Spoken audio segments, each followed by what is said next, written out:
Bapak, Ibu, dan saudara-saudara, selamat berjumpa kembali dengan saya, Pendeta Lukas Eko Sukoco dari Padepokan Diakonia Mitra Kinasih GKJ Purworejo. Doaku biarlah Ibu, Bapak, dan saudara tetap merasakan kasih Tuhan di tengah situasi dan kondisi yang sekarang kurang menguntungkan, di tengah pandemi, di tengah ancaman sakit penyakit, di tengah resesi ekonomi, di tengah pergaulan sosial yang dibatasi, di tengah banyaknya korban yang berjatuhan, orang-orang yang kita kasihi berpulang, dan kepedihan, tangisan, kecemasan di mana-mana. Oleh sebab itu, saudara, dalam RHI Renungan hari ini saya mengangkat tema tenangkan hati di tengah pandemi. Tenangkan hati di tengah pandemi. Semoga bermanfaat. Setidak-tidaknya ada 3 sikap yang bisa kita ambil dalam menghadapi situasi kesulitan dan masalah. 3 sikap. Sikap yang pertama adalah sikap apatis, luweh. Sikap yang tidak berbuat sesuatu. Sikap orang yang sepertinya sudah putus asa, apatis. Sikap yang kedua adalah sikap pesimis, sikap orang yang ketakutan di tengah pandemi dan macam-macam yang mengancam. Pesimis. Maka orang yang pesimis biasanya seperti orang pakai kacamata gelap. Semuanya menjadi tidak ada harapan. Yang dilihat adalah kesulitan, masalah, dan putus asa adalah hasilnya. Sikap kedua itu pesimis. Adapun sikap yang ketiga adalah sikap yang optimis. Kebalikan dari pesimis, ini optimis, bukan apatis, bukan pesimis, tapi optimis. Orang hidup punya kesulitan. Kesulitan harus dihadapi dan harus dicari jalan keluar. Karena Tuhan menyertai kita dan kita punya harapan, maka sikap yang optimis biasanya menjadi pilihan sikap ini yang dibuat oleh orang-orang yang berpengharapan di dalam Tuhan. Dan saya berharap sikap yang optimis ini yang kita ambil. Dan itu yang membuat kita bisa menghayati kehidupan bersama Tuhan. Tetap tenang. Tenangkan hati di masa pandemi. Saya tidak tahu dari sikap 1, 2, dan 3 mana yang Bapak Ibu Saudara pilih. Saya pernah mengalami yang pertama, apatis. Ya, yang terjadilah. Saya pernah mengalami yang kedua, pesimis. Gelap sudah, tak ada harapan. Apalagi yang harus dilakukan. Dan akibatnya malah putus asa. Tapi sekarang saya belajar tentang yang ketiga, yaitu optimis. Karena aku punya Tuhan dan aku akan mencari bagaimana kehendaknya dan akan tetap menghadapi kehidupan di dalam Tuhan. Oleh sebab itu, tenangkan hati di tengah pandemi mesti merujuk pada kebenaran sabda Tuhan. Dan kita bersama-sama akan membuka kesaksian yang sangat populer dari seorang raja yang hidup dengan penuh pergumulan yang menemukan ketenangan. Masa mudanya bergolak. Bahkan ketika dewasa dan ketika dia menjadi tua, dia masih menghadapi kesulitan dan persoalan yang berat. Dan dia menemukan kunci ketenangan hati. Siapa lagi kalau bukan Daud? Ada yang mengatakan Raja Daud, Nabi Daud. Tapi saya mengajak kita membaca dari Mazmur 62 yang disebut di sana Mazmur Daud. Saya akan bacakan ayat yang kedua. 62 ayat yang kedua. Mazmur 62 ayat yang kedua yang disebut begini. Hanya dekat Allah saja aku tenang. Hanya dekat Allah saja aku tenang. Daripadanya lah keselamatanku. Hanya dekat Allah saja aku tenang. Daripadanya lah keselamatanku. Mazmur 62 ayat 2.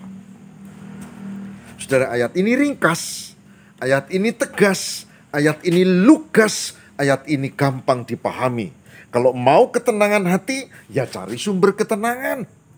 Sumber ketenangan yang sejati ya hanya Tuhan. Maka dikatakan di sini, hanya dekat Allah saja aku tenang. Hanya dekat Allah saja, Yahweh Yehuwa, yang berkarya di dalam Mesias Yesus Kristus. Oleh sebab itu, syarat yang pertama kalau mau tenangkan hati di tengah pandemi adalah mendekat pada Tuhan. Mendekat pada Tuhan. Mendekat sumber ketenangan, yaitu Tuhan. Tidak ada yang lain. Yang kedua, saudara, di masa pandemi ini, seperti kita tahu, ada juga persoalan di bidang sosial, tapi juga ekonomi. Krisis ekonomi, apa-apa mahal, penghasilan menurun, dan banyak masalah. Kejahatan meningkat. Itu yang terjadi sekarang. Tapi dianjurkan kalau mau memiliki sikap ketenangan hati, maka selain mendekat kepada Tuhan, sikap yang paling penting adalah percaya bahwa Tuhan setia, percaya bahwa Tuhan menyertai kita, percaya bahwa Tuhan tidak akan meninggalkan kita. Ada kesaksian penting dalam Ibrani 13 ayat yang ke-5b. Ibrani 13 ayat 5b. Dikatakan di sana, ini kaitannya dengan uang, kaitannya dengan pemasukan, dengan ekonomi. Ya, saudara, dikatakan bahwa karena Allah telah berfirman, aku sekali-kali tidak akan membiarkan engkau, dan aku, Tuhan, sekali-kali tidak akan meninggalkan engkau.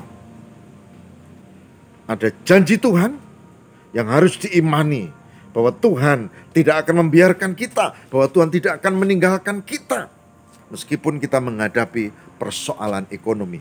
Ibrani 13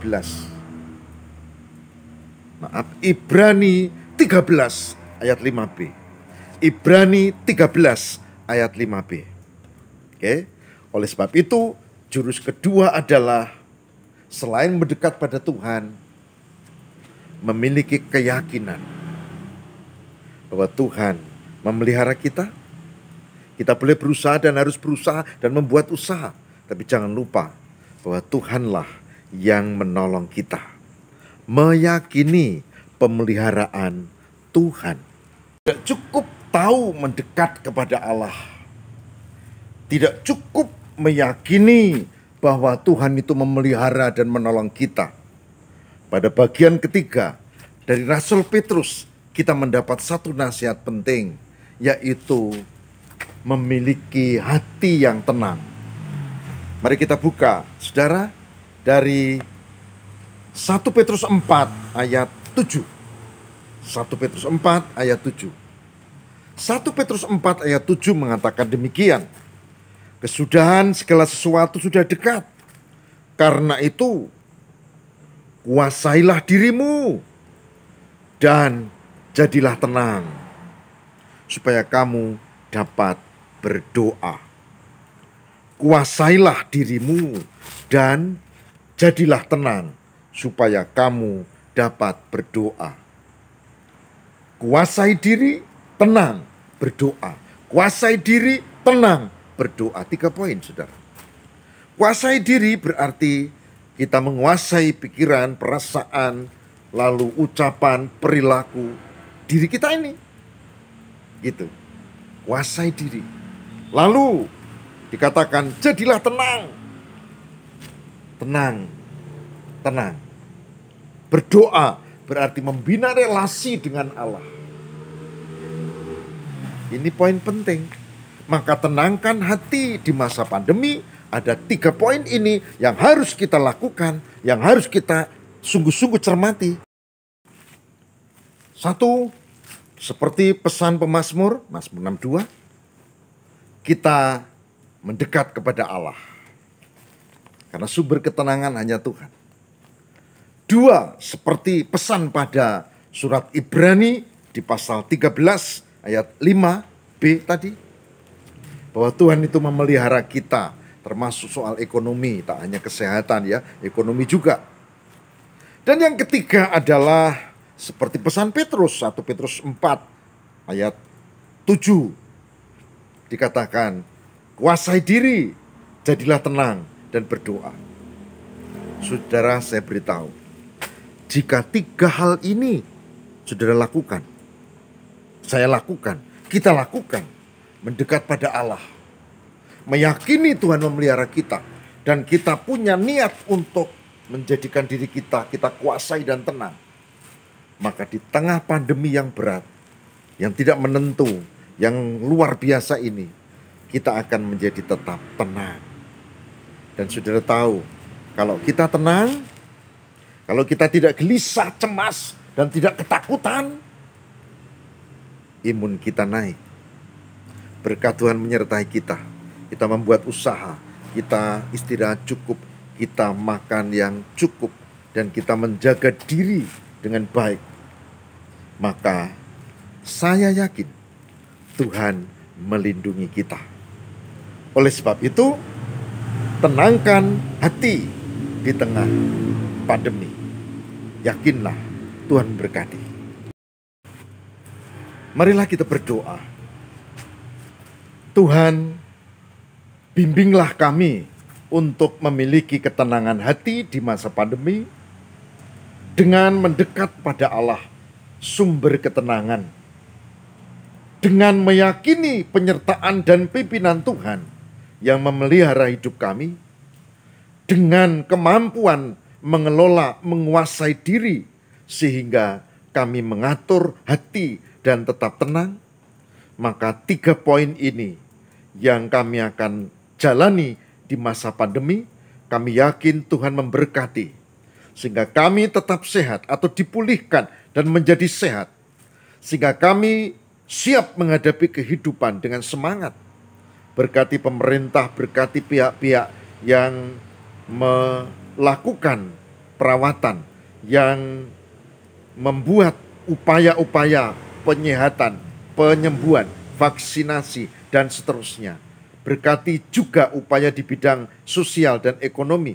Berkati kami semua untuk memiliki keyakinan akan berkat penyertaan Tuhan. Terima kasih Tuhan. Kami mengucap syukur dan percaya. Biarlah Tuhan menolong kami sehingga kami tetap tenang karena Tuhan. Demi Kristus pengantara kami berdoa. Haleluya. Amin.